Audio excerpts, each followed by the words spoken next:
Hello friends, welcome to SJ tutorial. In this video, we will see basics of transportation problems. In particular, we will start with the introduction, then we will see a figure for the illustration purpose of the transportation problem, followed by tabular form of transportation model, and finally the general procedure to solve transportation problems. So first of all, let us understand where one can apply transportation theory. So answer to this question is, one can apply transportation theory to any problem wherein there is a distribution of goods from warehouses to markets. Sometimes warehouses are called as sources and markets are called as destinations. Okay, so one can apply transportation theory to any such problem wherein involvement of the transportation of goods is there. Okay, from choice of various warehouses to the certain destinations. Okay, then why, you must ask that why one should consider this as the problems. It's very simple that you can simply supply the required number of units from the sources. Okay, but let me clear one thing. As you know, there is an involvement of multiple sources and multiple destinations. There must be a different routes available for the products to be transported, right? So as a manager, one must be concerned that how he or she can minimize the transportation cost of the goods.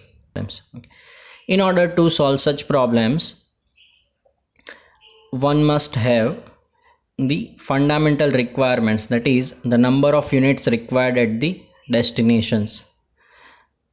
One must also know the capacity of the different sources or different warehouses, that is how many number of units one source or one warehouse can supply.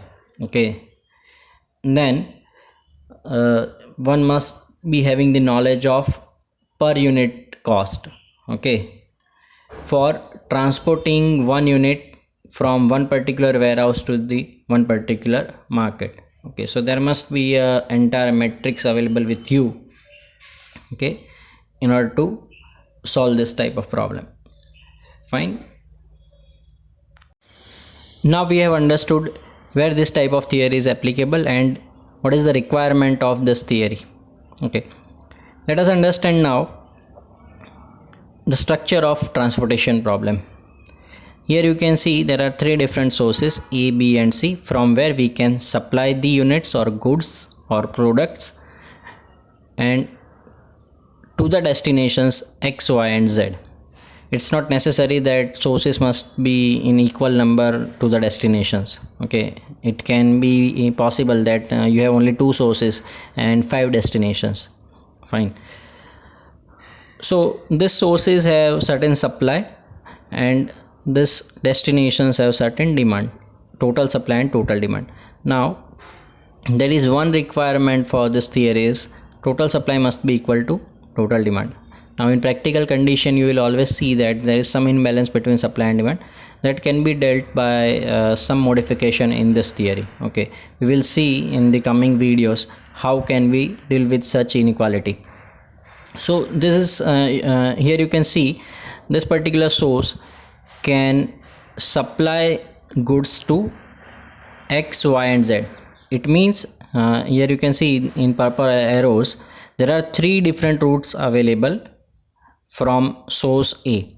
Similarly from source B, by the pink arrows you can understand there are 3 routes available for supplying products to the destinations, and in the same way C has 3 different routes. So in total there are 9 routes are there.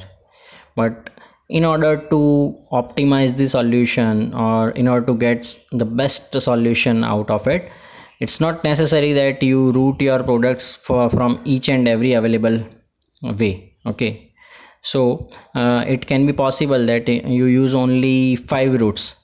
Okay, 5 best route. Okay, how to decide these are the best route we will understand when we see the procedure. Okay, so this is a basic formation of any transportation problem. Now you must understand this table, because whenever we will be provided with some data, it has to be converted into this type of table for solution. Okay, sometimes you may be provided directly with the table only, and sometimes with the raw data, but finally you have to arrive to this table. So what is this table about? Here you can see number of sources in the rows, number of destinations in the columns. These sources have some specified supply, like source A can supply A1 number of units. Okay, so A1 represents number of units which A can supply. Similarly, B1 represents number of units that B can supply. Okay, and in the same way C1 for the C. Okay, here you can see demands, that is number of units demanded by X, that is represented by X1, number of units demanded by Y, that is Y1, and Z1 is the number of units demanded by Z. Okay, so in short, sources have some supply, destinations have some demand. Okay, these C elements are nothing but the unit cost.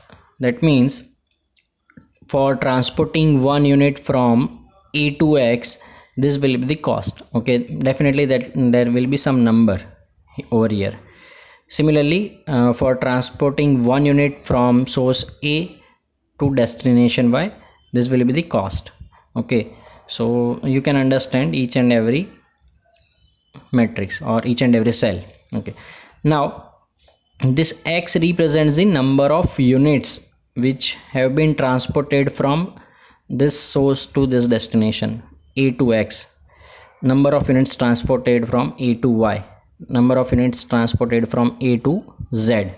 Okay, and the similar way from B to X, B to Y, B to Z. So basically X represents the quantity which is in this cell in very small box, represents number of units transported.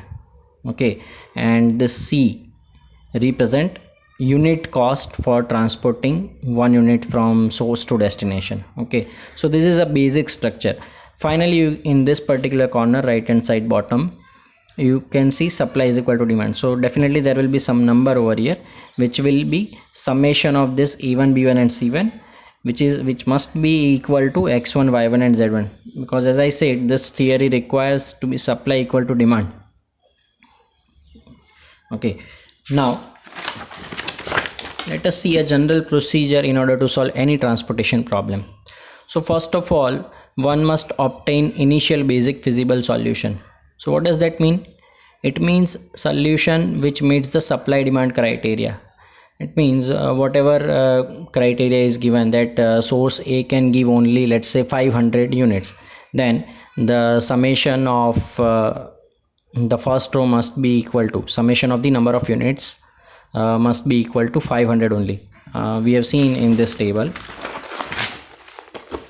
let's say the total supply A1 is 500, then summation of this 3 XAX, XAY and XAZ must be equal to 500 only, not less than that, not more than that.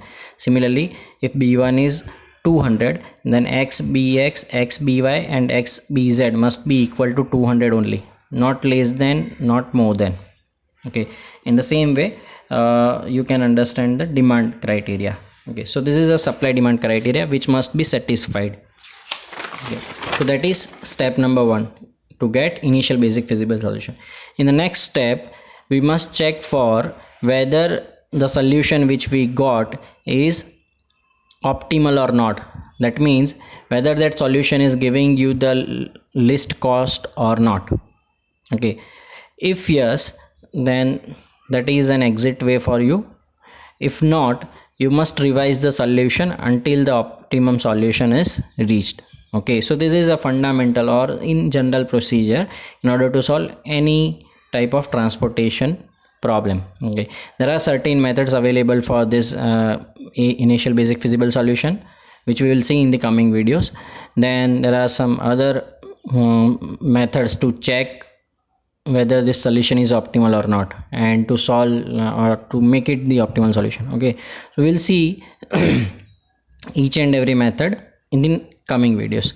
Thank you guys. So that's it for now. We will meet in the next video with some techniques for initial basic feasible solution. Thank you.